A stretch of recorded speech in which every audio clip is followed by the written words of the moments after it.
So I have given so much attention to vampires that I feel like it's only fair if I actually talk about some of the others a little bit more. So we'll start with shifters. And shifters are obviously, you have vampires. If you have vampire, you need to be able to have werewolves. And I love a werewolf, I love a curse, but I feel like, like contracting the werewolfness through the bite and everything, it felt a little bit too close to vampirism. And so I wanted to create something that was essentially a werewolf, but was distinct enough that it wasn't going to be overlapping in any way, shape, or form. And so that's why I have shifters, where vampires are kind of monstrosities that were like created out of hatred and everything. Shifters are created out of love and caring and whatnot. So this is why they're different, but their backstories are quite similar. So a godlike figure for the vampires, like they curse them, whereas a godlike figure for the shifters said, hey, we can use magic in this way. Do you guys want to do it with me? So they were just like, yeah, I want to turn into a wolf and howl at the moon. It sounds like fun.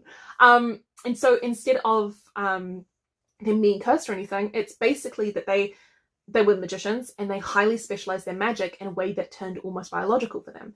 So they can't cast spells. They can't, they don't go, I wish to be a wolf now and cast a spell and then they were a wolf. It's the magic is within them. And so it's a biological function in how that they shift and change. But these shifters, it's much more, it is a magical process, but it's biological.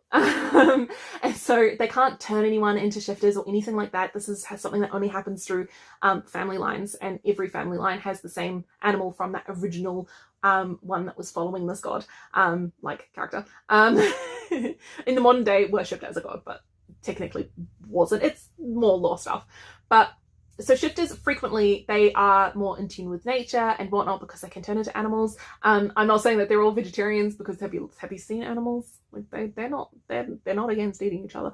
But they probably do have a little bit more empathy towards nature in that way. And they're very like into balance and they're wary about using magic in specific ways and everything. So while vampires are very like, yeah, everything now, we don't care about how you feel, and all of this, shifters are the opposite. So I wanted basically my shifters to be the counterbalance to vampires in the way that werewolves are frequently depicted, but without as many overlaps. Like I wanted them to be further apart. I probably will do werewolves as well, but that will be a specific, very small curse thing, not like an actual species thing. So there you go, shifters.